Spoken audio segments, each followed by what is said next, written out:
ನಮಸ್ಕಾರ ಸ್ನೇಹಿತರೆ, Karnadu job alert ಚಾನಲ್ಗೆ ತಮಗೆಲ್ಲರಿಗೂ ಸ್ವಾಗತ. ಸ್ನೇಹಿತರೆ, ಇಂದಿನ ದಿನ ಭಾರತೀಯ ಕಾವ್ಯ ಮೀಮಾಂಸೆಯ ಮುಂದುವರೆದ ಭಾಗದ ತರಗತಿಯನ್ನು ಪ್ರಾರಂಭ ಮಾಡಲಿದ್ದೇನೆ. ಈಗಾಗಲೇ ಭಾರತೀಯ ಕಾವ್ಯ ಮೀಮಾಂಸೆಯ 2 ತರಗತಿಗಳನ್ನು ಮಾಡಲಾಗಿದೆ. ಯಾರೆಲ್ಲ ಆ ತರಗತಿಗಳನ್ನು ವೀಕ್ಷಿಸಿಲ್ವೋ ಆ ತರಗತಿಯನ್ನು ವೀಕ್ಷಿಸಿಕೊಂಡು ಈ ತರಗತಿಗೆ ಬನ್ನಿ ಅಂತ ಹೇಳ್ತಾ, ಸ್ನೇಹಿತರೆ, ಇದು ಭಾರತೀಯ ಕಾವ್ಯ ಮೀಮಾಂಸೆಯ ಮುಂದುವರೆದ ಭಾಗ. ಹಿಂದೆ ಧ್ವನಿ ಸಿದ್ಧಾಂತದ ಕುರಿತು ತರಗತಿಯನ್ನು ಮಾಡಲಾಗಿತ್ತು. ಧ್ವನಿ ಸಿದ್ಧಾಂತದಲ್ಲಿ ಅಂತರ್ಭಾವವಾದಿಗಳು ಹೇಗಿದ್ದರು, ಧ್ವನಿ ವಿರೋಧಿಗಳು ಹೇಗಿದ್ದರು ಅನ್ನುವಂತಹದನ್ನು ತರಗತಿಯನ್ನು ಕೇಳಿದ್ರಿ. ಅದೇ ರೀತಿ ಈ ಭಾಗದಲ್ಲಿ ಪರಿಷ್ಕಾರ ಯುಗ ಅನ್ನುವಂತಹದನ್ನು ತೀನಂಶ್ರೀ ಅವರು ಚರ್ಚೆ ಮಾಡ್ತಾರೆ. ಈ ಹಿನ್ನೆಲೆಯಲ್ಲಿ ನೋಡ್ಕೊಂಡು ಹೋಗೋಣ. ಸಾಕಷ್ಟು ಪರೀಕ್ಷೆಯಲ್ಲಿ ಇದು ಬರುತ್ತೆ ಅಂತ ನಾನು ಹೇಳ್ತಾ, ಸ್ನೇಹಿತರೆ, ಇದೊಂದು ವಾರ ನನಗೆ ತರಗತಿಗಳನ್ನು ಮಾಡೋದಕ್ಕೆ ಒಂದಿಷ್ಟು ಸಮಯವನ್ನು ತೆಗೆದುಕೊಳ್ಳುತ್ತೆ. ಮುಂದಿನ ವಾರದಿಂದ ನಿಮಗೆ ಲೈವ್ ತರಗತಿಗಳಲ್ಲಿ ಸಿಗ್ತೇನೆ. ಅತಿ ಹೆಚ್ಚು ಚರ್ಚೆಯನ್ನು ಮಾಡೋಣ. ಈಗಾಗಲೇ GPSTR ಇರ್ಬೋದು, HSTRಗಳಲ್ಲಿ ಕನ್ನಡ ಭಾಷೆಗೆ ಸಂಬಂಧಪಟ್ಟಂತಹ, ಕನ್ನಡ ಸಾಹಿತ್ಯ ಚರಿತ್ರೆಗೆ ಸಂಬಂಧಪಟ್ಟಂತಹ ಸಿಲೆಬಸ್ಸನ್ನು ಇಡಲಾಗಿದೆ. ಆ ಸಿಲೆಬಸ್ಸು ವಾರು ಅತಿ ಹೆಚ್ಚು ಚರ್ಚೆಗಳನ್ನು ಮಾಡೋಣ. ನಿಮಗೆಲ್ಲರಿಗೂ ಸಹ ಸಮಗ್ರವಾಗಿ ವಿಷಯ ದೊರಕುವಂತೆ ಮಾಡ್ತೀನಿ ಅಂತ ಹೇಳ್ತಾ, ಸ್ನೇಹಿತರೆ, ಸಾಧ್ಯವಾದಷ್ಟು ಪರೀಕ್ಷೆಯಷ್ಟ ಸಮಯಕ್ಕೆ ಎಲ್ಲ ಸಿಲೆಬಸ್ಗಳನ್ನು ಮುಗಿಸುವಂತಹ, ರಿವೈಸ್ ಮಾಡುವಂತಹ ಮತ್ತು ಪರೀಕ್ಷಾ ದೃಷ್ಟಿಕೋನದಿಂದ ಯಾವೆಲ್ಲ ಪ್ರಶ್ನೆಗಳನ್ನು ಕೇಳ್ತಾರೆ ಅನ್ನುವಂತಹ ದೃಷ್ಟಿಕೋನದಿಂದ ತರಗತಿಗಳನ್ನು ನಾನು ಮಾಡ್ತೇನೆ. ಸ್ನೇಹಿತರೆ, ಇದೇ ರೀತಿ ನಿಮ್ಮ ಪ್ರೋತ್ಸಾಹ ಇರಲಿ. ಯಾರೆಲ್ಲ ಕರ್ನಾಡು ಜಾಬ್ ಅಲರ್ಟ್ ಚಾನಲ್ನ ಮಾಡ್ಕೊಂಡಿಲ್ಲೋ ಸಬ್ಸ್ಕ್ರೈಬ್ ಮಾಡಿಕೊಳ್ಳುವ ಮುಖಾಂತರ ಇನ್ನೂ ಹೆಚ್ಚಿನ ವಿಡಿಯೋಗಳನ್ನು ಮಾಡೋದಕ್ಕೆ ಪ್ರೋತ್ಸಾಹ ನೀಡಿ ಅಂತ ಕೇಳ್ತಾ, ಬನ್ನಿ ಸ್ನೇಹಿತರೆ, ಹಾಗಾದರೆ ಭಾರತೀಯ ಕಾವ್ಯ ಮೀಮಾಂಸೆಯನ್ನು ನಾವು ಇಲ್ಲಿಂದ ಪ್ರಾರಂಭ ಮಾಡೋಣ. ಇಲ್ಲಿ ತೀನಂಶ್ರೀ ಅವರು ಹೇಳ್ತಾರೆ, ಕ್ರಿಸ್ತಶಕ ಸುಮಾರು 800ರಿಂದ ಈಚಿನ ಸುಮಾರು 250 ವರ್ಷಗಳನ್ನು ಕಾವ್ಯ ಮೀಮಾಂಸಾ ದೃಷ್ಟಿಯಿಂದ, ಅಂದರೆ ಸೃಷ್ಟಿಯುಗ ಅಂತ ನಾವು ಕರಿಬೋದು ಅನ್ನುವಂತಹನ್ನು ಹೇಳ್ತಾರೆ. ಆ ಧ್ವನಿತ್ವಕ್ಕೆ ಖಂಡನ ಮಂಡನೆಗಳು ನಡೆದು ಮುಂದೆ ಸಮಗ್ರವಾಗಿ ಒಂದು ಹಂತವನ್ನು ತಲುಪ್ತು. ಹಿಂದೆ ನೋಡ್ಬೋದು, ಈ ಧ್ವನಿ ತತ್ವದ ಕುರಿತು ಸಾಕಷ್ಟು ಧ್ವನಿ ವಿರೋಧಿಗಳು ಚರ್ಚೆ ಮಾಡಿದ್ದು ಅಂತಹದನ್ನು ನಾವು ನೋಡ್ದು. ಯಾರು ಭಟ್ಟನಾಯಕನಿಂದ ಪ್ರಾರಂಭವಾಗಿ, ಧನಿಕನಿಂದ ಪ್ರಾರಂಭವಾಗಿ ನಂತರ ಮಮ್ಮಟನವರೆಗೂ ಹೇಗೆ ಅದು ಧ್ವನಿಯ ಕುರಿತು ವಿರೋಧವನ್ನು ವ್ಯಕ್ತಪಡಿಸಿದ್ರು ಅನ್ನುವಂತಹದನ್ನು ನೋಡಿದ್ವಿ. ನಂತರ ಧ್ವನಿ ಪ್ರಸ್ಥಾನ ದೃಷ್ಟಿಯಿಂದ ಕಾವ್ಯದಲ್ಲಿ ಎಲ್ಲ ಅಂಶಗಳನ್ನು ಸಕ್ರಮವಾಗಿ ಪ್ರತಿಪಾದಿಸುವ ಒಂದು ಪಠ್ಯಪುಸ್ತಕ ಅವಶ್ಯವಿತ್ತು ಅನ್ನುವಂತಹದನ್ನು ಹೇಳ್ತಾರೆ. ಆನಂದವರ್ಧನನು ಕಾವ್ಯದಲ್ಲಿ ರಸ, ಗುಣ, ದೋಷ, ಅಲಂಕಾರ ಮೊದಲಾದ ಸ್ಥಾನವನ್ನು ನಿರ್ಣಯಿಸಿದ್ದನೇ ಹೊರತು ಅವುಗಳ ವಿವರವಾದ ನಿರೂಪಣೆಗೆ ಕೈ ಹಾಕಲಿಲ್ಲ ಅಂತ ಚರ್ಚೆ ಮಾಡ್ತಾರೆ. ಅಂದರೆ ಇದು ಧ್ವನಿ ಸಿದ್ಧಾಂತದ ಒಂದು ಡ್ರಾಬ್ಯಾಕ್ ಅನ್ನುವಂತಹದ್ದು. ಅಂದರೆ ಯಾವುದೇ ಒಂದು ವಿಷಯಗಳನ್ನು ನಿರೂಪಣೆ ಮಾಡುವಂತಹದ್ದು ಭಾಳ ಮುಖ್ಯವಾಗುತ್ತೆ, ಈಗಿದೆ ಅಂತ ಹೇಳುವುದಕ್ಕಿಂತಲೂ ಹೆಚ್ಚಾಗಿ. ಹಾಗಾಗಿ ಆನಂದವರ್ಧನ ಇಂತಹ ಕೆಲಸಕ್ಕೆ ಕೈ ಹಾಕಲಿಲ್ಲ ಅನ್ನುವಂತಹದ್ದು ನಾವು ವ್ಯಕ್ತಪಡಿಸ್ತಾರೆ. ಈ ಕಾರ್ಯವನ್ನು ಮಮ್ಮಟ ಮಾಡ್ದ, ಯಾರು ಆನಂದವರ್ಧನ ಮಾಡದೇ ಇರುವಂತಹ ಕೆಲಸವನ್ನು ಮಮ್ಮಟ ಮಾಡ್ದ ಅನ್ನುವಂತಹನ್ನು ಹೇಳ್ತಾರೆ. ನಂತರ 11ನೇ ಶತಮಾನವನ್ನು, ಧ್ವನಿತತ್ವವನ್ನು, ಅದರ ಮೇಲೆ ಹೇಳುವ ಆಕ್ಷೇಪಣೆಗಳಿಗೆಲ್ಲ ಉತ್ತರವನ್ನು ಖಚಿತವಾಗಿ ಪ್ರತಿಪಾದಿಸುವ ಕಾವ್ಯ ಪ್ರಕಾಶವನ್ನು ಮಮ್ಮಟ ರಚಿಸ್ತಾ ಅಂತ ಹೇಳಲಾಗುತ್ತೆ. ಇದು ಪ್ರಸಿದ್ಧವಾದಂತಹ ಕೃತಿ. ಇದನ್ನು ಕೇಳ್ತಾರೆ, ಕಾವ್ಯ ಪ್ರಕಾಶ ಕೃತಿಯನ್ನು ಬರೆದಂಥವರು ಯಾರು ಅನ್ನುವಂತಹದ್ದು. ನಂತರ ಈ ಮಮ್ಮಟ ಏನು ಮಾಡ್ತಾನೆ, ನಾಟಕ ಲಕ್ಷಣವನ್ನು ಹೇಳಲಿಲ್ಲ. ಆತ ಹೇಳಿದಂತಹ ವಿಚಾರಗಳು ಬೇರೆಯಾದಂತಹ ರೂಪದಲ್ಲಿ ಇದಾವೆ ಎನ್ನುವಂತಹದ್ದು. ಈಚಿನ ಅಸಂಖ್ಯ ಅಲಂಕಾರಿಗರಿಗೆಲ್ಲ ಕಾವ್ಯ ಪ್ರಕಾಶವೇ ಮೇಲುಪಂಕ್ತಿ ಮತ್ತು ಆಕಾರ ಕೃತಿ ಅಂತ ಹೇಳಲಾಗುತ್ತೆ. ಅಂದರೆ ಈಗ ಯಾರೆಲ್ಲ ಸಹ ಅಸಂಖ್ಯಾತ ಜನ ಅಲಂಕಾರಿಕರಿದ್ದಾರೋ ಅವರೆಲ್ಲರೂ ಸಹ ಅಲಂಕಾರ ಕುರಿತು ಚರ್ಚೆ ಮಾಡೋದಕ್ಕೆ ಮಮ್ಮಟನ ಕೃತಿಯನ್ನು ಹೆಚ್ಚಾಗಿ ಬಳಸ್ಕೊಳ್ತಾರೆ ಅನ್ನುವಂತಹದ್ದು.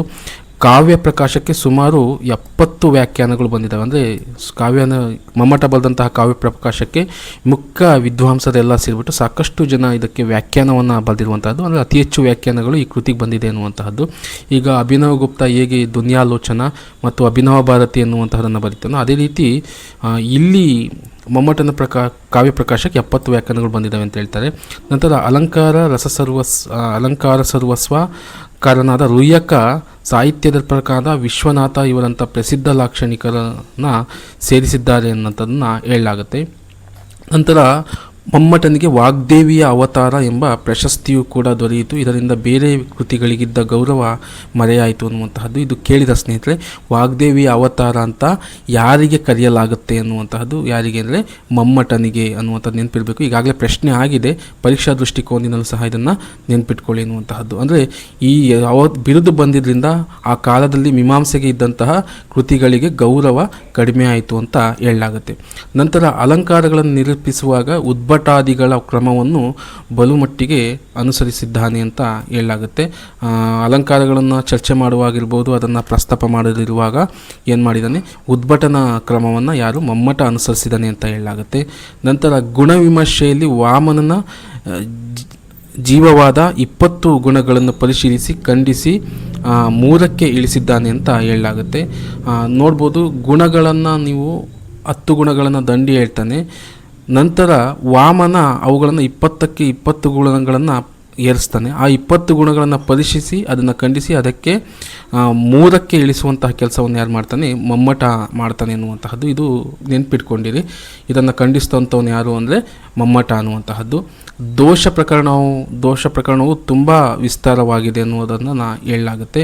ನಂತರ ಹಯಗ್ರೀವ ಕಾವ್ಯ ಪ್ರದೀಪ ಕೃತಿ ರಚಿಸಿದ್ದಾನೆ. ನಂತರ ಮಮ್ಮಟನ 2 ಕೃತಿಗಳು ಯಾವುವು ಅಂದರೆ ಹಯಗ್ರೀವ ಮತ್ತು ಕಾವ್ಯ ಪ್ರದೀಪ ಕೃತಿಯನ್ನು ರಚಿಸಿದ್ದಾನೆ ಅನ್ನುವಂತಹದ್ದು.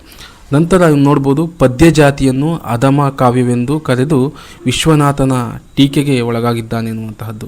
ಪದ್ಯ ಜಾತಿಯನ್ನು ಅಧಮ ಕಾವ್ಯವೊಂದು ಕರೆದು ವಿಶ್ವನಾಥನ ಟೀಕೆಗೆ ಒಳಗಾಗಿದ್ದಾನೆ ಎನ್ನುವಂಥದ್ದನ್ನು ಇಲ್ಲಿ ತೀನಂಶ್ರೀ ಅವರು ವ್ಯಕ್ತಪಡಿಸ್ತಾರೆ. ಈ ದೃಷ್ಟಿಕೋನದಿಂದಲೂ ಸಹ ಇದು ಭಾಳ ಮುಖ್ಯವಾಗಿ ಕಂಡುಬರುತ್ತೆ ಅನ್ನುವಂತಹದ್ದು. ಅಂದರೆ ಪರಿಷ್ಕಾರ ಯುಗದಲ್ಲಿ ಏನೆಲ್ಲ ಹೊಸತಾದಂತಹದ್ದು ಮೀಮಾಂಸೆಯಲ್ಲಿ ಹುಡ್ತಾ ಹೋಯಿತು ಅನ್ನುವಂತಹದ್ದನ್ನು ಇಲ್ಲಿ ತೀನಂಶ್ರೀ ಅವರು ಚರ್ಚೆ ಮಾಡ್ತಾರೆ ಅನ್ನುವಂತಹದ್ದು. ನಂತರ ವ್ಯಾಪಾರ ವಿಚಾರವೆಂಬ ಮಮ್ಮಟ ವಿರಚಿತವಾದ ಚಿಕ್ಕ ಗ್ರಂಥ ಒಂದೊಂದು. ಇದರಲ್ಲಿ ಅಭಿಧಾ ಲಕ್ಷಣ ವೃತ್ತಿಗಳನ್ನು ವ್ಯಂಗ್ಯಾರ್ಥವನ್ನು ಸ್ವಲ್ಪ ಮಟ್ಟಿಗೆ ವಿವರಿಸಿದ್ದಾನೆ ಅಂತ ಹೇಳಲಾಗುತ್ತೆ. ಇದು ಪರೀಕ್ಷಾ ದೃಷ್ಟಿಕೋನದಿಂದ ಸ್ನೇಹಿತರೆ ನೆನ್ಪಿಟ್ಕೊಳ್ಳಿ ಅನ್ನುವಂಥದ್ದು. ನಂತರ ಶಬ್ದ ವ್ಯಾಪಾರ ವಿಚಾರ ಅನ್ನುವಂಥದ್ದು ಒಂದು ಚಿಕ್ಕ ಆತನ ಗ್ರಂಥ ಇದೆ. ಅದು ಭಾಳ ಮುಖ್ಯವಾಗಿ ಒಂದಿಷ್ಟು ನೆನ್ಪಿಟ್ಕೊಂಡು ಯಾವುದಾದ್ರು ಪ್ರಶ್ನೆ ಕೇಳುವಂಥ ಸಾಧ್ಯತೆ ಇರುತ್ತೆ ಅನ್ನುವಂತಹದ್ದು. ನಂತರ ರಸಭವಾದಿ ತಾತ್ಪರ್ಯ ವಿವಕ್ಷಾ ವಿರಾಹಿ ಸತಿ ಅಲಂಕಾರ ನಿಬಂಧೋ ಯಾ ಸಾ ವಿಚಿತ್ರ ವಿಷಯೋ ಮತಃ ಅನ್ನುವಂತಹ ಆನಂದವರ್ಧನನ ಸ್ಟೇಟ್ಮೆಂಟ್ ಇದೆ. ಇದನ್ನು ಸಹ ನೆನ್ಪಿಟ್ಕೊಳ್ಳಿ, ಬಹುಮುಖ್ಯವಾಗಿರುವಂತಹದ್ದು. ನಂತರ ಮಮ್ಮಟನ ಸ್ಟೇಟ್ಮೆಂಟು ಇದಕ್ಕೆ ವಿರುದ್ಧವಾಗಿರುವಂತಹದ್ದು. ಯಾದ್ಯಪಿ ಸರ್ವತ್ರ ಕಾವ್ಯೆ ಅಂತಸ್ಥ ವಿಭಾವಾದಿ ರೂಪತ್ಯಂತೋ ರಸಪರ್ಯೇನವಸಾನಂ ಪತ್ತಪತಿ ಸ್ಫುಟಸ್ಯ ರಸಸ್ಯ ಅನುಪಾಲಂಬಾತ್ ಅನ್ನುವಂತಹದ್ದು ಮಮ್ಮಟನ ಹೇಳಿಕೆ. ಇದು ಕೇಳೋ ಸಾಧ್ಯತೆಗಳಿರ್ತವೆ, ಇವನು ಸಹ ನೆನ್ಪಿಟ್ಕೊಳ್ಳಿ ಅಂತ ಹಿಂದೆ ಚರ್ಚೆ ಮಾಡ್ತಿದ್ದು ಮಹಿಮಾ ಭಟ್ಟನ ವ್ಯಕ್ತಿ ವಿವೇಕ, ನಂತರ ಮಮ್ಮಟನ ಕಾವ್ಯ ಪ್ರಕಾಶ. ಈ 2 ಉದ್ಗ್ರಂಥಗಳ ಮೇಲೂ ರುಯ್ಯಕನು ವ್ಯಾಖ್ಯಾನವನ್ನು ಬರೆದಿದ್ದಾನೆ. ಇಷ್ಟರಲ್ಲಿ 1150ರಲ್ಲಿ ಅನ್ನುವಂಥದ್ದು. ಇದು ವ್ಯಕ್ತಿ ವಿವೇಕನೂ ಸಹ ಪ್ರಶ್ನೆ ಆಗಿದೆ ಸ್ನೇಹಿತರೆ, ಕಾವ್ಯ ಪ್ರಕಾಶನು ಪ್ರಶ್ನೆ ಆಗಿದೆ. ಇವುಗಳ 2ರ ಮೇಲೂ ವ್ಯಾಖ್ಯಾನ ಬರೆದವನು ಯಾರಪ್ಪ ಅಂದರೆ ರುಯ್ಯಕ ಅನ್ನುವಂತಹವನು. ನಂತರ ರುಯ್ಯಕನು ನಾಟಕ ಮೀಮಾಂಸಾ, ಸಾಹಿತ್ಯ ಮೀಮಾಂಸಾ, ಅಲಂಕಾರಾನುಸಾರಿಣಿ, ನಂತರ ಅಶ್ವಚರಿತ ವಾತಿಕ ಈ ಮೊದಲಾದ ಗ್ರಂಥಗಳನ್ನು ಬರೆದಿದ್ದಾನಂತೆ. ಇವು ದೊರೆತಿಲ್ಲ ಅಂತ ಹೇಳಲಾಗುತ್ತೆ. ಬಹಳ ಮುಖ್ಯವಾದಂಥ ಕೃತಿಗಳು, ಇವನ್ನು ಸಹ ನೆನಪಿಟ್ಕೊಳ್ಳಿ. ನಂತರ ಸೌಹೃದಯ ಲೀಲಾ ಎಂಬ ಇವನ ಚಿಕ್ಕ ಗ್ರಂಥವು ರಮಣೀಯಾರ್ಥ ಗುಣ ಅಲಂಕಾರ ಜೀವಿತ ಅಂದರೆ ಎಂದರೆ ಯಾದವ ಪರಿಕರ ಇವನ್ನು ಬಣ್ಣಿಸುತ್ತವೆ ಅಂತ ಹೇಳಲಾಗುತ್ತೆ. ಸೌಹೃದಯ ಲೀಲಾ ಎಂಬ ಇವನ ಚಿಕ್ಕ ಗ್ರಂಥವು ಇದೆ ಅಂತ, ಅದು ಗುಣ ಅಲಂಕಾರ ಜೀವಿತ ಯೌವನ ಪರಿಕರ ಇವನ್ನು ಬಣ್ಣಿಸುತ್ತದೆ ಅಂತ ಹೇಳಲಾಗುತ್ತೆ. ನಂತರ ಇವನ ಅತಿ ಪ್ರಸಿದ್ಧವಾದ ಕೃತಿ ಅಲಂಕಾರ ಸರ್ವಸ್ವ. ಇದು ಪ್ರಶ್ನೆ ಆಗಿದೆ ಸ್ನೇಹಿತರೆ, ಇದನ್ನು ನೆನ್ಪಿಟ್ಕೊಳ್ಳಿ. ನಂತರ ಧ್ವನಿ ಪ್ರಸ್ಥಾನದ ದೃಷ್ಟಿಯಿಂದ ಅಲಂಕಾರಗಳನ್ನು ವಿಮರ್ಶಿಸಿ ಶಾಸ್ತ್ರೀಯ ಕ್ರಮದಲ್ಲಿ ಪ್ರತಿಪಾದಿಸುವ ಕಾರ್ಯವಾಗಿದೆ ಎನ್ನುವಂತಹದ್ದು. ಈ ದೃಷ್ಟಿಕೋನದಿಂದ ಅಲಂಕಾರ ಸರ್ವಸ್ವ ಅನ್ನುವಂತಹದ್ದು ಬಹಳ ಮುಖ್ಯವಾದ ಕೃತಿ ಎನ್ನುವಂತಹದ್ದು. ನಂತರ ಪ್ರತಿಭೆಯಿಂದ ಉಂಟಾದ ಸೊಗಸಿಲ್ಲದೆ ಅಲಂಕಾರವಾಗಲಾರದೆಂದು ಈ ಮೊದಲೇ ಕುಂತಕನು ಸ್ಥಾಪಿಸಿದನಷ್ಟೇ ಈ ತತ್ವವನ್ನೇ ರುಯ್ಯಕನು ಮನಸ್ಸಿನಿಟ್ಟುಕೊಂಡು ಅಲಂಕಾರಗಳನ್ನು ಪರೀಕ್ಷಿಸಿದನು ಅಂತ ಹೇಳಲಾಗುತ್ತೆ. ಈ ಸ್ಟೇಟ್ಮೆಂಟನ್ನು ನೆನ್ಪಿಟ್ಕೊಳ್ಳಿ. ಪ್ರತಿಭೆಯಿಂದ ಉಂಟಾದ ಸೊಗಸಿಲ್ಲದೆ ಅಲಂಕಾರವಾಗಲಾರದೆಂದು ಈ ಮೊದಲೇ ಕುಂತಕನು ಅದನ್ನು ಚರ್ಚೆ ಮಾಡಿದ್ದ. ನಂತರ ಈ ತತ್ವವನ್ನೇ ರುಯ್ಯಕನು ಮನಸ್ಸಿನಲ್ಲಿಟ್ಟುಕೊಂಡು ಅಲಂಕಾರಗಳನ್ನು ಪರೀಕ್ಷಿಸಿದನು ಅಂತ ಹೇಳಲಾಗುತ್ತೆ ಅಂತ. ಧ್ವನಿ ಪ್ರಸ್ಥಾನದಲ್ಲಿ ನಾಟಕ ಲಕ್ಷಣವನ್ನು ಬಳಸಿಕೊಂಡು ರಚಿತವಾದ ಮೊದಲನೆಯ ಕೃತಿ ಹೇಮಚಂದ್ರನ ಕಾವ್ಯಾನುಶಾಸನ ಅಂತ ಹೇಳಲಾಗುತ್ತೆ. ಇದೇ ಥರ ಪ್ರಶ್ನೆ ಬರುತ್ತೆ ಸ್ನೇಹಿತರೆ, ಇದು ನೆನಪಿಟ್ಕೊಳ್ಳಿ. ಧ್ವನಿ ಪ್ರಸ್ಥಾನದಲ್ಲಿ ನಾಟಕ ಲಕ್ಷಣವನ್ನು ಒಳಗೊಂಡು ರಚಿತವಾದ ಮೊದಲನೆಯ ಕೃತಿ ಹೇಮಚಂದ್ರನ ಕಾವ್ಯಾನುಶಾಸನ ಅಂತ. ನಂತರ ಈತನು ಗುಜರಾತಿನಲ್ಲಿ 1089ರಲ್ಲಿ ಜನಿಸಿದನು ಅನ್ನುವಂತ ಹೇಳಲಾಗುತ್ತೆ. ಕುಮಾರಪಾಲನು ಇವನ ಶಿಷ್ಯನಾಗಿದ್ದನು ಅನ್ನುವಂತಹದ್ದು ಬರುತ್ತೆ. ನಂತರ ಕಲಿಕಾಲ ಸರ್ವಜ್ಞ ಎಂಬ ಯಶಸ್ಸಿಗೆ ತಕ್ಕವನಾಗಿದ್ದ ಅಂತ ಹೇಳಲಾಗುತ್ತೆ. ಈ ಬಿರುದನ್ನು ಕೇಳೋ ಸಾಧ್ಯತೆ ಇರುತ್ತೆ. ಕಲಿಕಾಲ ಸರ್ವಜ್ಞ ಅಂತ ಯಾರಿಗೆ ಬಿರುದಿತ್ತು ಅಂದರೆ ಈ ಕಾವ್ಯಾನುಶಾಸನವನ್ನು ಬರೆದಂತಹ ಹೇಮಚಂದ್ರನಿಗೆ ಅನ್ನುವಂತಹದ್ದು. ಹೇಮಚಂದ್ರನು ವ್ಯಾಕರಣಾದಿಗಳಲ್ಲದೆ ಪ್ರಾಕೃತಕ್ಕೂ ಲಕ್ಷಣವನ್ನು ಕಲ್ಪಿಸುತ್ತಾನೆ. ಪ್ರಾಕೃತ ವ್ಯಾಕರಣ ಭಾಗಕ್ಕೂ ದೇಶೀನಾಮಮಾಲ ಎಂಬ ನಿಘಂಟು ಪ್ರಖ್ಯಾತವಾಗಿದೆ. ಇದು ಪ್ರಶ್ನೆ ಆಗಿದೆ. ನಾಮಬಾಲ ಅಂತ ಕೃತಿಯನ್ನು ಬರೆದವನು ಯಾರು ಅಂದರೆ ಹೇಮಚಂದ್ರ ಅಂತ ನೆನ್ಪಿಟ್ಕೊಬೇಕು. ನಂತರ ಕಾವ್ಯಾನುಶಾಸನದಲ್ಲಿ ಸಂಕಲನ ಕಾರ್ಯವನ್ನು ಮಾಡಲಾಗಿದೆ. ಕಾವ್ಯಾನುಶಾಸನದಲ್ಲೂ ಅದರ ಮೇಲೆ ತಾನೇ ಬರೆದ ವಿವೇಕವೆಂಬ ಟೀಕೆಯಲ್ಲೂ ಹೇಮಚಂದ್ರನು ಆನಂದವರ್ಧನನ, ರಾಜಶೇಖರ, ಅಭಿನವಗುಪ್ತ ಮೊದಲಾದ ಪ್ರಸಿದ್ಧ ಲಾಕ್ಷಣಿಕರ ಅಭಿಪ್ರಾಯಗಳನ್ನು ಅನುಸರಿಸಿದ್ದಾನೆ ಅನ್ನುವಂಥದ್ದು. ಈ ಹೇಮಚಂದ್ರನ ನಿಟ್ಟಿನಲ್ಲಿ ಸ್ನೇಹಿತರೆ ಆತನಿಗಿದ್ದ ಬಿರುದು, ಅವನ ಕೃತಿಗಳು ನೆನ್ಪಿಟ್ಕೊಳ್ಳಿ, ಇದು ಭಾಳ ಮುಖ್ಯವಾದಂತಹದ್ದು. ನಂತರ ಆಚಾರ್ಯ ಹೇಮಚಂದ್ರನ ಶಿಷ್ಯರಾದಂತಹವರು ರಾಮಚಂದ್ರ, ಗುಣಚಂದ್ರ ಅಂತ. ಇದು ಪ್ರಶ್ನೆ ಆಗಿದೆ ಸ್ನೇಹಿತರೆ. ಈ ಕೆಳಗಿನ ಯಾರು ಹೇಮಚಂದ್ರನ ಶಿಷ್ಯರು ಅಂತ ಕೇಳಲಾಗಿದೆ. ರಾಮಚಂದ್ರ ಮತ್ತು ಗುಣಚಂದ್ರ. ಇದು ಕೇಳಿದ ನೇರವಾಗಿ ಇದೇ ಪುಸ್ತಕದಿಂದ, ಈ ಕ್ರೈಸಲ್ಲೋ ಎಲ್ಲೋ ಹೈಸ್ಕೂಲ್ ಟೀಚರೆಲ್ಲ ನೋಡಿದ್ದೀನಿ. ಹೀಗೆ ಕೇಳಿದ್ದ ಹೇಮಚಂದ್ರನ ಈ ಕೆಳಗಿನ 2 ಜನ ಶಿಷ್ಯರು ಯಾರು ಅಂತೇಳಿ ಅಂತ. ಹಾಗಾಗಿ ರಾಮಚಂದ್ರ ಮತ್ತು ಗುಣಚಂದ್ರ ಅಂತ ನೆನ್ಪಿಟ್ಕೊಳ್ಳಿ. ನಂತರ ಎಂಬ ವಿದ್ವಾಂಸರು ನಾಟ್ಯ ದರ್ಪಣ ಎಂಬ ಗ್ರಂಥವನ್ನು ರಚಿಸಿದ್ದಾರೆ. ಯಾಕೆ ಇವರು ಪ್ರಸಿದ್ಧರು, ಅದನ್ನೇ ಯಾಕೆ ಕೇಳಿಸಿದ್ದಾರೆ ಅಂದರೆ ಈ ಕೃತಿ ನಾಟ್ಯ ದರ್ಪಣ ಎಂಬ ಕೃತಿಯನ್ನು ರಚನೆ ಮಾಡಿರುವಂತಹ ಹಿನ್ನೆಲೆಯಲ್ಲಿ. ನಂತರ ರಾಮಚಂದ್ರನು ಪ್ರಬಂಧ ಶತಕರ್ತ, ನಂತರ ನಲವಿಲಾಸವೇ ಮೊದಲಾದ ಹಲವು ನಾಟಕಗಳನ್ನು, ಇತರ ಗ್ರಂಥಗಳನ್ನು ಬರೆದಿದ್ದಾನೆ ರಾಮಚಂದ್ರ. ನಂತರ ನಾಟ್ಯ ದರ್ಪಣದಲ್ಲಿ ದಶರೂಪಕ, ಕಾವ್ಯಪ್ರಕಾಶ ಮೊದಲಾದ ಮತವನ್ನು ಸಾಮಾನ್ಯವಾಗಿ ಅನುಸರಿಸಿದ್ದಾನೆ. ಕೆಲವೊಂದು ಕಡೆ ಸ್ವಂತ ಅಭಿಪ್ರಾಯಗಳನ್ನು ನೀಡಲಾಗಿದೆ ಅಂತಲೂ ಹೇಳಲಾಗುತ್ತೆ. ನಂತರ ಸ್ಥಾಯಿಭಾವವು ರತಿಯಂತೆ ಸುಖದಾಯಕವಾಗಿರಲಿಲ್ಲ, ಶೋಕದಂತೆ ದುಃಖದಾಯಕವಾಗಿರಲಿಲ್ಲ. ಶೃಂಗಾರ ಕರುಣಾದಿ ಸಮಸ್ತ ರಸಗಳ ಅನುಭವವು ಸುಖಾತ್ಮಕವೆಂದೇ ಲಾಕ್ಷಣಿಕರ ಏಕಾಭಿಪ್ರಾಯ ಅಂತ ಬರುತ್ತೆ. ಅದು ನಾಟ್ಯ ದರ್ಪಣಕಾರರು ಇದನ್ನೇ ಒಪ್ಪದೆ ಸುಖ ದುಃಖೋಕೋ ರಸ ಎಂದು ಸ್ಪಷ್ಟವಾಗಿ ವಿವರಿಸಿದ್ದಾರೆ ಅನ್ನುವಂತಹದ್ದು. ಈ ಸಾಲು ಭಾಳ ಮುಖ್ಯ ಸ್ನೇಹಿತರೆ. ಸುಖ ದುಃಖಾತ್ಮಕೋ ರಸಃ ಅಂತ ಹೇಳುವಂತಹ ಸಾಲು. ಇದನ್ನು ಹೇಳಿರುವಂತಹವರು ಯಾರು? ರಾಮಚಂದ್ರ ಮತ್ತು ಗುಣಚಂದ್ರ ಅನ್ನುವಂತಹವರು. ಇದನ್ನು ನೆನ್ಪಿಟ್ಕೊಳ್ಳಿ ಸ್ನೇಹಿತರೆ. ಯಾಕಂದರೆ ಇಲ್ಲಾಂದರೆ ಯಾವ ಕೃತಿಯಲ್ಲಿ ಬರುತ್ತೆ ಅಂತ ಕೇಳ್ತಾರೆ, ಅದು ನಾಟ್ಯ ದರ್ಪಣ ಕೃತಿಯಲ್ಲಿ ಬರುತ್ತೆ ಅನ್ನುವಂತಹದ್ದು. ಈಗಾಗಲೇ ಹೇಮಚಂದ್ರನ ಕುರಿತು ಈ ಪ್ರಶ್ನೆ ಆಗಿದೆ. ಅವ್ರ ಶಿಷ್ಯಂದ್ರ ಬಗ್ಗೆ ಕೇಳಿದ್ದಾರೆ. ಏನಾದರೂ ಅದೇ ರೀತಿಯಲ್ಲಿ ಹಿನ್ನೆಲೆಯಲ್ಲಿ ಪ್ರಶ್ನೆ ತೆಗೆಯುವಂಥದ್ದು ಅವರಿಗೆ ಹೋದಂಥ ಸಂದರ್ಭದಲ್ಲಿ ಇಲ್ಲೇನಾದರೂ ಕಣ್ಣಾಡಿಸಿದರೆ ಈ ವಿಷಯಗಳ ಮೇಲೆ ಪ್ರಶ್ನೆಗಳನ್ನು ಕೇಳುವಂಥ ಸಾಧ್ಯತೆ ಇರುತ್ತೆ ಸ್ನೇಹಿತರೆ. ನಂತರ ವಾಗ್ಭಟ, 1ನೇ ವಾಗ್ಭಟ, ಆತನ ಕೃತಿ ವಾಗ್ಭಟಾಲಂಕಾರ ಅಂತ. ನಂತರ 2ನೇ ವಾಗ್ಭಟ ಅಂತ ಬರ್ತಾನೆ, ಆತನನ್ನು ಕಾವ್ಯಾನುಶಾಸನ 12ನೇ ಶತಮಾನ. ಇನ್ನೊಬ್ಬ ಅಜಿತಸೇನ ಮುನಿಶ್ಚರರು ಅಂತ ಅಲಂಕಾರ ಚಿಂತಾಮಣಿ ಎನ್ನುವಂಥ ಕೃತಿಯನ್ನು ಬರೆದಿದ್ದಾರೆ ಎನ್ನುವಂತಹದ್ದು. ಇವರು ಕೃತಿಯ ಹಿನ್ನೆಲೆಯಲ್ಲಿ ನೆನ್ಪಿಟ್ಕೊಳ್ಳುವಂತಹದ್ದು ಭಾಳ ಮುಖ್ಯ. ನಾಟಕ ಲಕ್ಷಣವನ್ನು ಕುರಿತು ಸುಮಾರು 1175 1250 ಭಾವಪ್ರಕಾಶ, ನಂತರ ಭಾವ ಪ್ರಕಾಶಿಕೆ, ನಂತರ ಶಾರದಾ ತನಯ ಲಾಕ್ಷಣಿಕರ ಕೃತಿಗಳು ಪ್ರಮುಖವಾದವು ಅಂತ ಹೇಳಲಾಗುತ್ತೆ. ನಂತರ ತಾನು ಅಭಿನವಗುಪ್ತನಿಗೆ ಋಣಿಯಾಗಿದ್ದೇನೆ ಎಂದು ಹೇಳ್ತಾನೆ. ಯಾರು? ವಾಗ್ಭಟ, 1ನೇ ವಾಗ್ಭಟ ಅನ್ನುವಂತಹದ್ದು. ನಂತರ ರಸನಿಷ್ಪತ್ತಿಯ ವಿಷಯದಲ್ಲಿ ಭಟ್ಟನಾಯಕನು ಧನಂಜಯ ಧನಿಕನು ಹೇಳುವ ಭಾವ್ಯ ಭಾವಕವೆಂಬುದನ್ನು ಅವನಿಗೆ ಅಭಿಮತವಾದದ್ದು ಅಂತ ಹೇಳಲಾಗುತ್ತೆ. ಇದು ಭಾಳ ಮುಖ್ಯ. ಭಾವ್ಯ ಮತ್ತು ಭಾವಕ ರಸನಿಷ್ಪತ್ತಿ ವಿಷಯದಲ್ಲಿ ಭಟ್ಟನಾಯಕನು ಧನಂಜಯನು ಧನಿಕನು ಹೇಳುವ ಭಾವ್ಯ ಭಾವಕ ಸಂಬಂಧವು ಅವನಿಗೆ ಅಭಿಮತವಾಗಿರುವಂತಹದ್ದು ಅಂತ. ನಂತರ ಸಾಗರನಂದಿ ಎಂಬ ಕವಿ ನಾಟಕ ಲಕ್ಷಣ ರತ್ನಕೋಶವೆಂಬ ಗ್ರಂಥವು ಇತ್ತೀಚೆಗೆ ಪ್ರಕಟವಾಗಿದೆ ಅಂತ ಹೇಳ್ತಾರೆ. ಅದು 13ನೇ ಶತಮಾನ. ಸಾಗರನಂದಿ ಎಂಬ ಕವಿ ಬರೆದಿರುವಂಥ ಕೃತಿ ನಾಟಕ ಲಕ್ಷಣ ರತ್ನಕೋಶ ಎಂಬ ಕೃತಿ.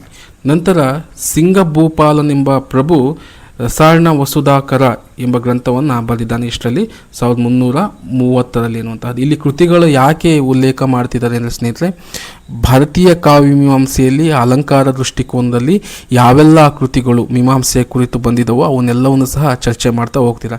ನೀವು ಯಾವುದೇ ಒಂದು ಡೈಜೆಸ್ಟಲ್ಲಿ ಓದಾಗ, ಬೇರೆ ಪುಸ್ತಕದಲ್ಲಿ ಓದುವಾಗ ಈ ಥರದ ಎಲ್ಲ ಕೃತಿಗಳನ್ನು ಚರ್ಚೆ ಮಾಡಿರೋದಿಲ್ಲ. ಯಾರಾದರೂ ಪ್ರಶ್ನೆ ತೆಗೆಯುವಂಥವ್ರು ಇಲ್ಲೇನಾದರೂ ಓದಾಗ, ಈಗ ಸಾಗರನಂದಿ ಕೇಳ್ಬೋದು, ಅಥವಾ ಹೊಸದನ್ನಿಸ್ಬಿಡುತ್ತೆ ಪ್ರಶ್ನೆ ಕೇಳಿದಾಗ. ನೋಡ್ಬೋದು ಅವ್ರದ್ದು ನಾಟಕ ಲಕ್ಷಣ ರತ್ನಕೋಶ ಅನ್ನುವಂತಹ ಕೃತಿ. ಯಾಕಂದರೆ ಅವು ಎಲ್ಲ ನಮಗೆ ಮೀಮಾಂಸೆಯ ದೃಷ್ಟಿಕೋನದಿಂದ ಭಾಳ ಮುಖ್ಯವಾದಂತಹ ಕೃತಿಗಳಾಗಿರ್ತವೆ ಅನ್ನುವಂತಹದ್ದು. ನಂತರ ನೋಡ್ಬೋದು ವಿಶ್ವನಾಥ 14ನೇ ಶತಮಾನದ ಸಾಹಿತ್ಯ ದರ್ಪಣ ಮತ್ತು ಕಾವ್ಯಾನುಶಾಸನದಂತೆ ನಾಟಕ ಲಕ್ಷಣವನ್ನು ಒಳಗೊಂಡಿದೆ ಅಂತ ಹೇಳಲಾಗುತ್ತೆ. ಈಗಾಗಲೇ ಸಾಹಿತ್ಯ ದರ್ಪಣದ ಕುರಿತು ಚರ್ಚೆ ಹಿಂದೆ ನಾವು ಮಾಡಿದ್ದೇವೆ. ನಂತರ ವಿಶ್ವನಾಥನು ಎಷ್ಟೋ ಕಡೆಗಳಲ್ಲಿ ಮಮ್ಮಟನ ಅಭಿಪ್ರಾಯಗಳನ್ನು ಖಂಡಿಸಿ ಬರೆದಿದ್ದಾನೆ ಅಂತ ಹೇಳಲಾಗುತ್ತೆ. ಅಲಂಕಾರ ನಿರೂಪಣೆಯಲ್ಲಿ ರುಯ್ಯಕನನ್ನು ಅನುಸರಿಸುತ್ತಾನೆ ಯಾರು? ವಿಶ್ವನಾಥ ಅನ್ನುವಂತಹದ್ದು. ಅವನ ಸ್ಟೇಟ್ಮೆಂಟ್ ಇದೆ, ವಾಕ್ಯಂ ರಸಾತ್ಮಕಂ ಕಾವ್ಯಂ ಎಂದು ತನ್ನ ಗ್ರಂಥದಲ್ಲಿ ಹೇಳಿದ್ದಾನೆ ಅನ್ನುವಂತಹದ್ದು. ನಂತರ ಕಾವ್ಯ ಲಕ್ಷಣದಲ್ಲಿಯೇ ರಸಶಬ್ದವನ್ನು ಸೇರಿಸಿದ ಕೀರ್ತಿ ಇವನಿಗೆ ಸಲ್ಲುತ್ತದೆ ಅನ್ನುವಂತಹದ್ದು. ಇದು ಇಂಪಾರ್ಟೆಂಟ್ ಸ್ನೇಹಿತರೆ, ಇಲ್ಲಿ ಹಾಕಿದ್ದೀನಿ, ಎಲ್ಲೋ ಇದು ಪ್ರಶ್ನೆಯನ್ನು ಕೇಳಿದರೆ. ಕಾವ್ಯ ಲಕ್ಷಣದಲ್ಲಿಯೇ ರಸಶಬ್ದವನ್ನು ಸೇರಿಸಿದ ಕೀರ್ತಿ ಇವನಿಗೆ ಸಲ್ಲಿಸಂತೆ. ಕಾವ್ಯದ ಲಕ್ಷಣಗಳನ್ನು ಹೇಳುವಂಥ ಸಂದರ್ಭದಲ್ಲಿ ಅದು ವಾಕ್ಯಂ ರಸಾತ್ಮಕಮಾಗು ಅಂತ ಹೇಳುವಂತಹ ಕೀರ್ತಿ ಯಾರಿಗೆ ಸಲ್ಲುತ್ತೆ ಅಂದರೆ ವಿಶ್ವನಾಥನಿಗೆ ಸಲ್ಲುತ್ತೆ ಅನ್ನುವಂತಹದ್ದು. ಇದು ಇನ್ನೊಂದು ನೋಡ್ಬೋದು, ಚಿತ್ರವೆಂಬ ಪ್ರಭೇದವನ್ನು ನಿರಾಕರಿಸುತ್ತಾನೆ ಈತ ಅಂತ ಹೇಳಲಾಗುತ್ತೆ ಅನ್ನುವಂತಹದ್ದು. ನಂತರ ಬರುವಂತಹವನು ವಿದ್ಯಾಧರನು 1300 ಬರ್ತಾನೆ. ಈತನ ಏಕಾವಳಿಯಲ್ಲಿ ಒಬ್ಬ ವ್ಯಕ್ತಿಯ ಎಂದರೆ ಇವನ ಪ್ರಭುವಾದ ಕಳಿಂಗ ದೇಶದ ನರಸಿಂಹನ ಸ್ತುತಿ ಪರವಾದವು ಅಂತ ಹೇಳಲಾಗುತ್ತೆ. ನಂತರ ಪ್ರತಾಪರುದ್ರ ಯಶೋಭೂಷಣ ಇದೇ ಮೊದಲಾದ ನಾಟಕ ಲಕ್ಷಣ ಕೃತಿ ಬಳಸಿದ್ದಾನೆ. ಇದಕ್ಕೆ ತಾನೇ ರಚಿಸಿದ ಸಾಂಗ ನಾಟಕವನ್ನು ಉದಾಹರಿಸುತ್ತಾನೆ ಎನ್ನುವಂತಹನ್ನ ಹೇಳಲಾಗುತ್ತೆ. ನಂತರ ಕುವಲಾಯಾನಂದವನ್ನು ಬರೆದ ಅಪ್ಪಯ್ಯ ದೀಕ್ಷಿತ, ಇವನು ಬಹಳ ಮುಖ್ಯ ಸ್ನೇಹಿತರೆ. ಕೊನೆಯಲ್ಲಿ ಬರುವಂತಹ ಅಲಂಕಾರಿಕ ಈತ ಈ ಅಪ್ಪಯ್ಯ ದೀಕ್ಷಿತ ಅಂದರೆ ಅಲಂಕಾರಗಳ ಲೆಕ್ಕವನ್ನು ಒಂದಿಷ್ಟು ಹೆಚ್ಚಿಗೆ ಮಾಡುವಂತಹ ಕುವಲಾಯಾನಂದ ಕೃತಿಯನ್ನು ಬರೀತಾನೆ ಅಪ್ಪಯ್ಯ ದೀಕ್ಷಿತ. ನಂತರ ಮೀಮಾಂಸೆ ಎಂಬ ಗ್ರಂಥವನ್ನು ಬರೆದಿದ್ದಾನೆ ಯಾರು? ಅಪ್ಪಯ್ಯ ದೀಕ್ಷಿತ ಅನ್ನುವಂತಹವನು. ಇದಕ್ಕೆ ಆಧಾರ ಗ್ರಂಥಗಳು ಜಯದೇವನ ಚಂದ್ರಾಲೋಕ 13ನೇ ಶತಮಾನ. ನಂತರ ಕುವಲಾಯಾನಂದ ಅರ್ಥ ನಿರೂಪಣೆಗೆ ಬಹುಮಟ್ಟಿನ ಕಾವ್ಯವಾಗಿದೆ ಅಂತ ಹೇಳಲಾಗುತ್ತೆ. ಅಪ್ಪಯ್ಯ ದೀಕ್ಷಿತ 1554-1626 ದ್ರಾವಿಡ ದೇಶದವನು ಅಂತ ನೋಡ್ಬೋದು. ಇಲ್ಲಿಯವರೆಗೂ ಸಹ ಮೀಮಾಂಸಕಾರರೆಲ್ಲರೂ ಸಹ ನಿಮಗೆ ಉತ್ತರ ಭಾಗದ ಅಂತ ಇದ್ದಂಥವರು, ಮೀಮಾಂಸೆಯನ್ನು ಹೇಳಿದಂಥವರು. ಆದರೆ ಅಪ್ಪಯ್ಯ ದೀಕ್ಷಿತ ಯಾಕೆ ವಿಶೇಷ ಆಗ್ತಾನೆ ಅಂದರೆ ಈತ ಮೀಮಾಂಸೆಯನ್ನು ಹೇಳುವಂತಹದ್ರಲ್ಲಿ ದ್ರಾವಿಡ ದೇಶದವನು ಅಂತ ಹೇಳಲಾಗುತ್ತೆ. ಇನ್ನೊಂದು ವಿಶೇಷತೆ ಅಂದರೆ ಈತನು ಶಿವದೈತ್ವವನ್ನು ಕುರಿತು ಬರೆದ ಗ್ರಂಥಗಳು ಪ್ರಖ್ಯಾತವಾಗಿದೆ ಅಂತ ಹೇಳಲಾಗುತ್ತೆ. ನಂತರ ಅಪ್ಪಯ್ಯ ದೀಕ್ಷಿತನ ಪ್ರಬಲ ವಿರೋಧಿ ಯಾರಪ್ಪ ಅಂದರೆ ಜಗನ್ನಾಥ ಪಂಡಿತ, 17ನೇ ಶತಮಾನದ ಮಧ್ಯದಲ್ಲಿ ಬರುವಂತಹದ್ದು. ನಂತರ ಪಂಡಿತ ರಾಜ ಎಂಬ ಬಿರುದನ್ನು ದೆಹಲಿಯ ಶಹಜಾನ್ ಚಕ್ರವರ್ತಿ ಕೊಟ್ಟಂತೆ ತಿಳಿಯುತ್ತದೆ. ಅಪ್ಪಯ್ಯ ದೀಕ್ಷಿತನಿಗೆ ಶಹಜಾನ್ ಚಕ್ರವರ್ತಿ ಪಂಡಿತ ರಾಜ ಎಂಬುವಂತಹ ಬಿರುದನ್ನು ಕೊಟ್ಟಿದ್ದ ಅನ್ನುವಂಥದ್ದು. ಅಪ್ಪಯ್ಯ ದೀಕ್ಷಿತನನ್ನು ಸೂಕ್ಷ್ಮದಿಂದ ನೋಡ್ಕೊಳ್ಳಿ ಸ್ನೇಹಿತರೆ, ಯಾಕಂದರೆ ಈತ ದ್ರಾವಿಡ ದೇಶದ ಒಬ್ಬ ಮೀಮಾಂಸಕಾರ. ಏನಾದರೂ ವಿಶೇಷತೆಯಿಂದ ಪ್ರಶ್ನೆ ಕೇಳದಿದ್ದರೆ ಕೇಳುವಂತಹ ಸಾಧ್ಯತೆ ಇರುತ್ತೆ ಅನ್ನುವಂತಹದ್ದು.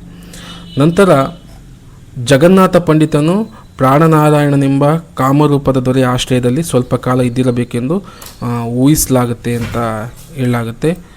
ನಂತರ ಇವನು ಬರೆದಿರುವ ಪ್ರಾಣಾಭರವೆಂಬ ಕಾವ್ಯವೇ ಇದಕ್ಕೆ ಆಧಾರ ಅಂತ ಹೇಳಲಾಗುತ್ತೆ. ಜಗನ್ನಾಥನು ಭಾಮಿನಿ ವಿಲಾಸ, ಜಗದ್ದಾಭರಣ, ಕರುಣಾಲಹರಿ, ನಂತರ ಪಿಯೂಷ ಲಹರಿ ಮೊದಲಾದ ಸ್ತೋತ್ರಗಳನ್ನು ಬರೆದಿದ್ದಾನೆ. ಅಂದರೆ ಈಗಾಗಲೇ ಇವೆಲ್ಲ ಕವಿಗಳ ಬಗ್ಗೆ ನಾವು ತಿಳ್ಕೊಬೇಕಾಗಿರುವಂತಹದ್ದು.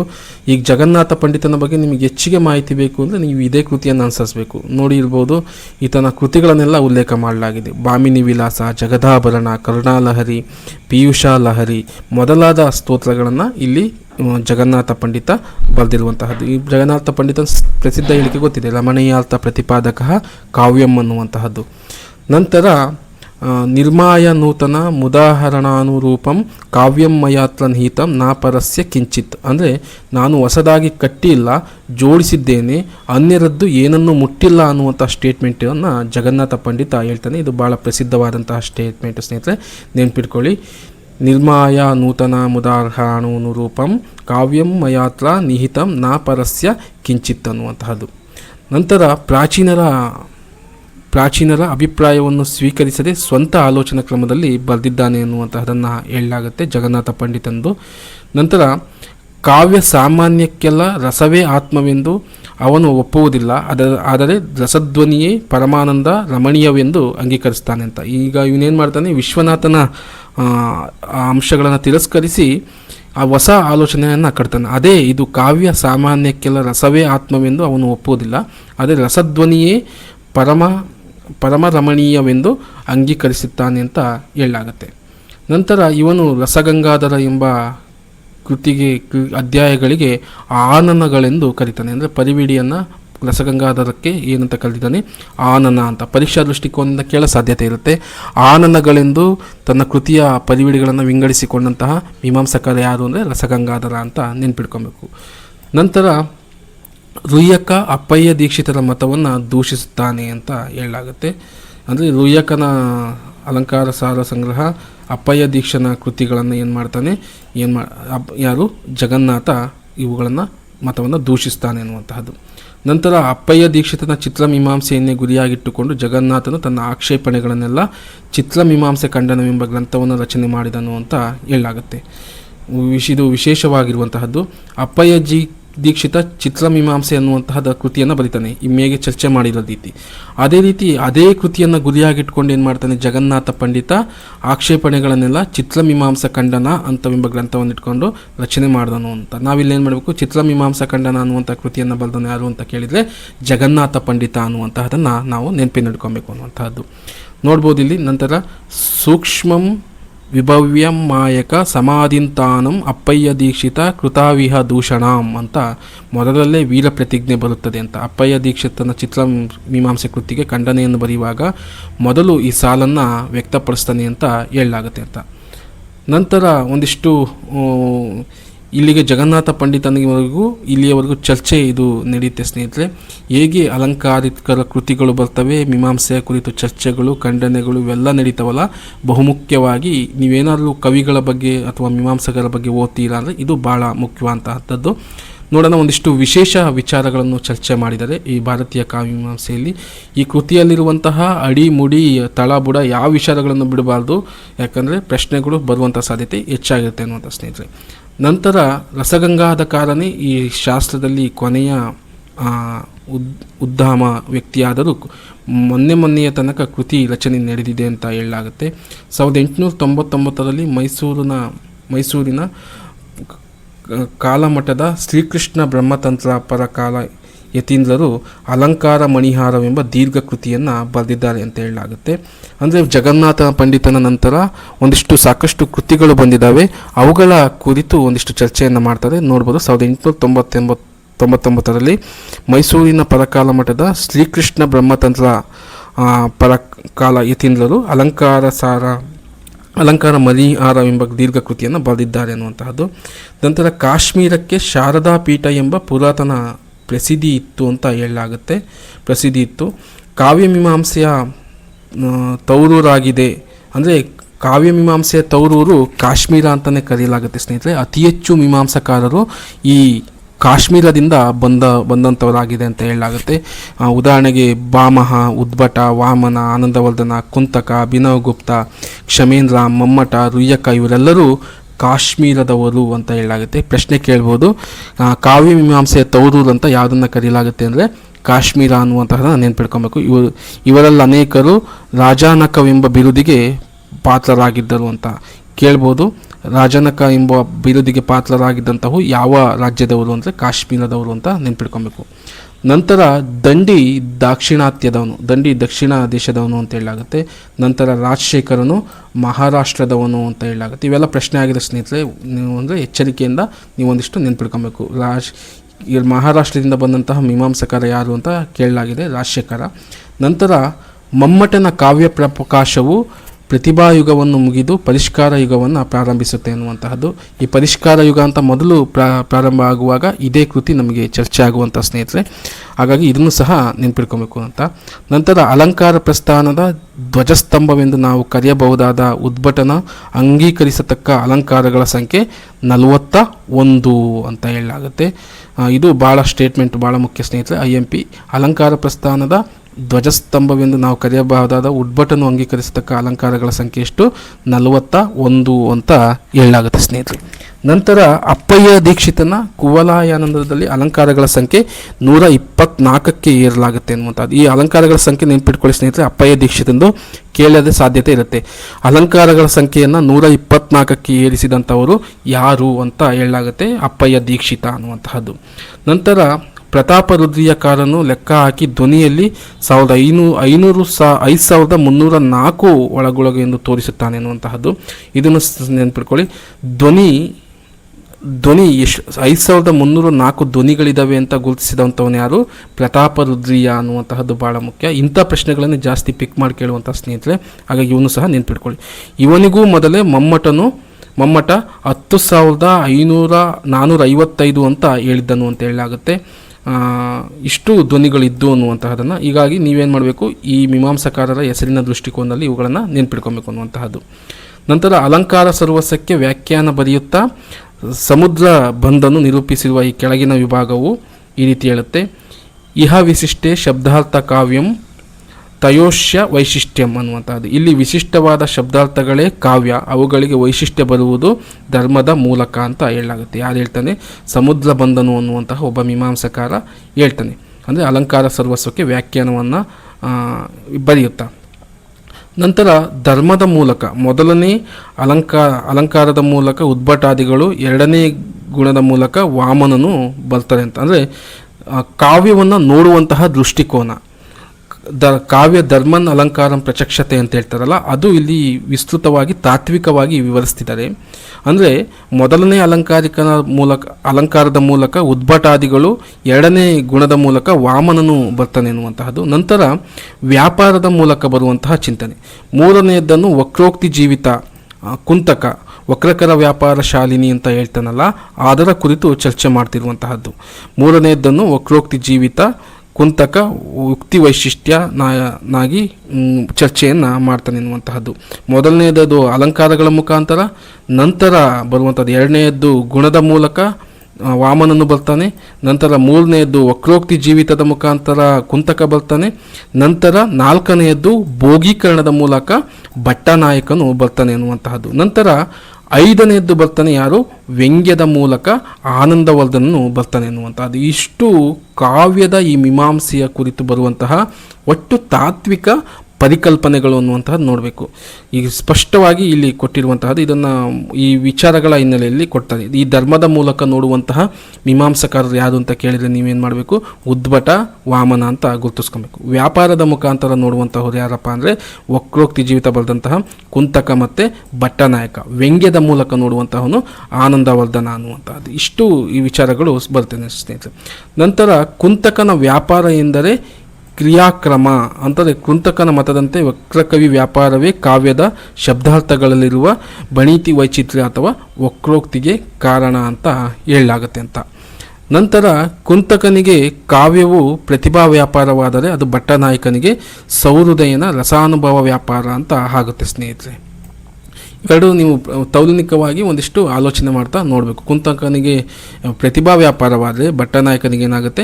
ಸೌಹೃದಯದ ರಸಾನುಭವ ವ್ಯಾಪಾರ ಆಗುತ್ತೆ ಅನ್ನುವಂತಹದ್ದು. ಭಟ್ಟನಾಯಕನು ಕಾವ್ಯದ ಶಬ್ದಾರ್ಥಗಳನ್ನು ತೆಗೆದುಕೊಂಡು ಅವುಗಳಿಂದ ವಾಚಕನಿಗೆ ರಸಸ್ವಾದವು ಹೇಗೆ ಉಂಟಾಗುವುದೆಂದು ವಿಚಾರ ಮಾಡಿದನು ಅನ್ನುವಂತಹದ್ದು. ಶಬ್ದ ಪ್ರಾಧಾನ್ಯಂ ಮಿಶ್ರಿತಂ ತತ್ವಶಾಸ್ತ್ರಂ ಪೃಥ್ವೀಗಿದುಹು ಅರ್ಥಂ ತತ್ವೇನ ಯುಕ್ತೇತು ವದಾಂತ್ಯಾಖ್ಯಾನ ಮೇತಯೋ ಅಂತ ಭಟ್ಟನಾಯಕನ ಸ್ಟೇಟ್ಮೆಂಟು.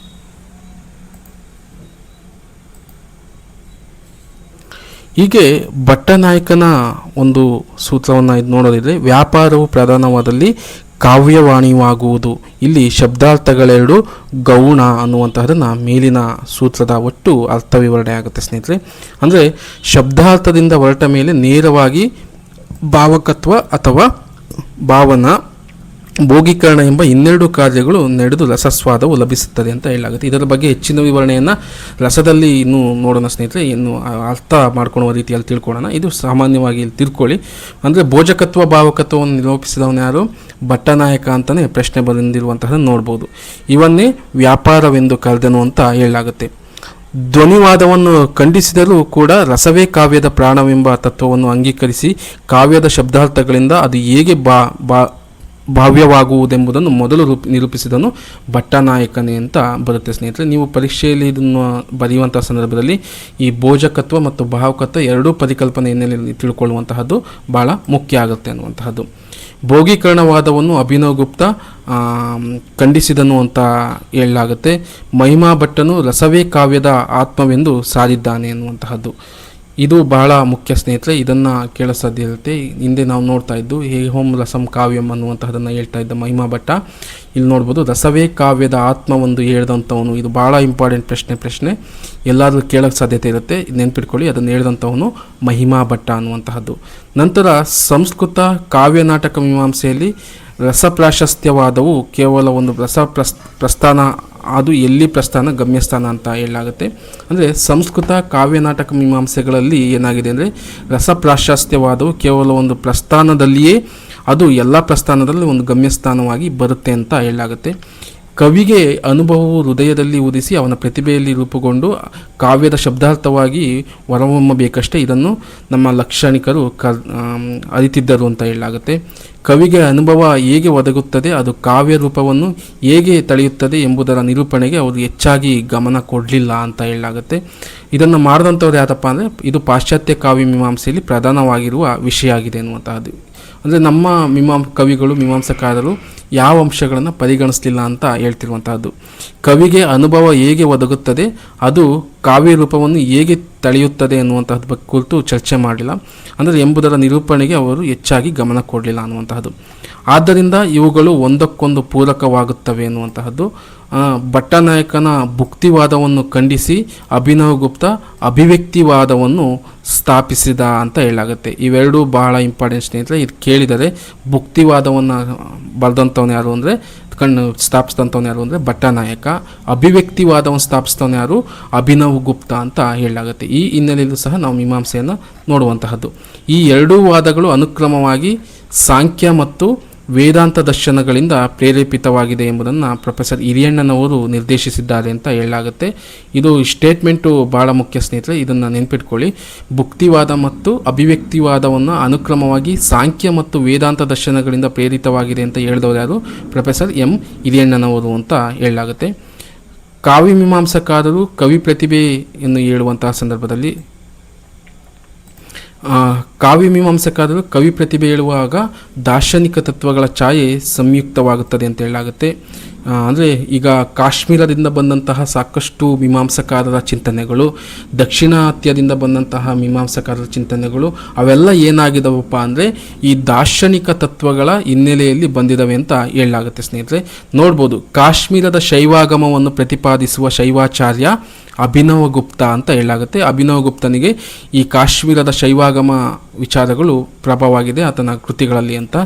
ನಂತರ ಮಹಿಮಾ ಭಟ್ಟನ ನೈಯಾರಿಕೆ ಎಂಬುದಕ್ಕೆ ಅವನ ಕಾವ್ಯಾನುಮಿತಿವಾದವೇ ಸಾಕ್ಷಿ ಅಂತ ಹೇಳಲಾಗುತ್ತೆ.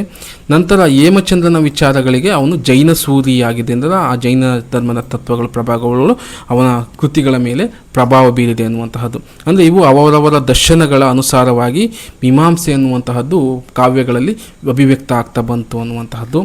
ನಂತರ ಕಾವ್ಯದ ತಾಯಿ ಬೇರು ಜೀವನ ಅನ್ನುವಂತಹದನ್ನು ನೋಡೋದಿದ್ರೆ ಇಲ್ಲಿ ಯಾವ ಥರ ಇದೆ ಅಂದರೆ ಕಾವ್ಯ ಮೀಮಾಂಸೆಯ ತಾಯಿ ಬೇರು ಜೀವನ ಮೀಮಾಂಸೆಯಾಗಿದೆ ಅನ್ನುವಂತಹದನ್ನು ಇಲ್ಲಿ ತೀನಂಶ್ರೀ ಅವರು ವ್ಯಕ್ತಪಡಿಸ್ತಾರೆ ಅಂತ ಆಗಿದೆ ಅಂತ ಹೇಳ್ತಾರೆ. ಇಷ್ಟು ಮೀಮಾಂಸೆಯ ಕುರಿತು ಸ್ಟೇಟ್ಮೆಂಟ್ಸ್. ಇದನ್ನು ಭಾಳ ನೆನ್ಪಿಟ್ಕೊಳ್ಳಿ.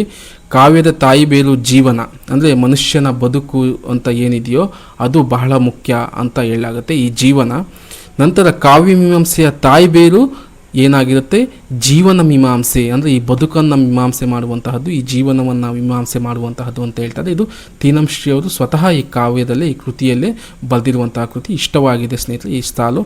ಇದರ ಮುಖಾಂತರವೇ ನಾವು ಕಾವ್ಯ ಮೀಮಾಂಸೆಯ ಎಲ್ಲ ಅಂಶಗಳನ್ನು ತಿಳಿಯೋದಕ್ಕೆ ಸಾಧ್ಯತೆ ಆಗುತ್ತೆ ಅನ್ನುವಂಥ ಸ್ನೇಹಿತರೆ. ಇಷ್ಟು ನಾವು ಇವತ್ತು ಮೀಮಾಂಸೆಯ ಕುರಿತು ತಿಳಿದುಕೊಳ್ಳುವಂತಹ ತರಗತಿ ಸ್ನೇಹಿತರೆ. ಇಲ್ಲಿಯವರೆಗೂ ಸಹ ಈ ಪರಿಷ್ಕಾರ ಯುಗದಲ್ಲಿ ಬಹುಮುಖ್ಯ ವಿಚಾರಗಳು, ಬಹುಮುಖ್ಯ ಪಾಯಿಂಟ್ಸ್ಗಳನ್ನು ಸಹ ಎಲ್ಲವನ್ನೂ ಸಹ ತಿಳ್ಕೊಂಡಿರಿ ಸ್ನೇಹಿತರೆ. ಇವೆಲ್ಲವನ್ನೂ ಸಹ ನೀವು ಪರೀಕ್ಷಾ ದೃಷ್ಟಿಕೋನದಿಂದ ಮುಖ್ಯವಾಗಿ ಇವುಗಳನ್ನು ಗಮನದಲ್ಲಿಟ್ಕೊಳ್ಳಿ. ಯಾವುದಾದ್ರೂ ಸಹ ಪ್ರಶ್ನೆ ಆಗುವಂಥ ಸಾಧ್ಯತೆ ಇರುತ್ತೆ. ಕ್ರೈಸಲ್ಲಿರ್ಬೋದು, HSTRಲ್ಲಿರ್ಬೋದು, PSTRಲ್ಲಿರ್ಬೋದು. ಹಾಗಾಗಿ ಒಂದಿಷ್ಟು ಒಮ್ಮೆ ನೀವು ಓದ್ಕೊಂಡಿದ್ರೆ, ಒಂದಿಷ್ಟು ರಿವಿಷನ್ ಮಾಡಿಕೊಂಡ್ರೆ ಇವೆಲ್ಲವೂ ಸಹ ಸಹಾಯ ಆಗ್ತವೆ. ಇನ್ನೂ ಹೆಚ್ಚಿನ ತರಗತಿಗಳನ್ನು ಕುರಿತು ಮುಂದೆ ಮೀಮಾಂಸೆಯಲ್ಲಿ ನಾನು ತರಗತಿಯನ್ನು ಮಾಡ್ತೀನಿ ಸ್ನೇಹಿತರೆ. ಅದೇ ರೀತಿ ಈ ವಿಡಿಯೋಗಳನ್ನು ಮಾಡೋದಕ್ಕೆ ನಿಮ್ಮ ಪ್ರೋತ್ಸಾಹ ಇಲ್ಲಿ ಅಂತ ಕೇಳ್ಕೊಳ್ತಾ, ಮತ್ತೆ ಈ ಕರುನಾಡು ಜಾಬ್ ಅಲರ್ಟ್ಸನ್ನು ಸಬ್ಸ್ಕ್ರೈಬ್ ಮಾಡಿಕೊಂಡು ಲೈಕ್ಸ್ ಮತ್ತು ಕಾಮೆಂಟ್ಸಿಗೆ ಮುಖಾಂತರ ಇನ್ನೂ ಪ್ರೋತ್ಸಾಹ ನೀಡಿ ಅಂತ ಕೇಳ್ಕೊಳ್ತಾ ಸ್ನೇಹಿತರೆ, ಇಲ್ಲಿಗೆ ಈ ತರಗತಿಯನ್ನು ಮುಗಿಸ್ತೀನಿ. ಎಲ್ಲರಿಗೂ ಧನ್ಯವಾದ.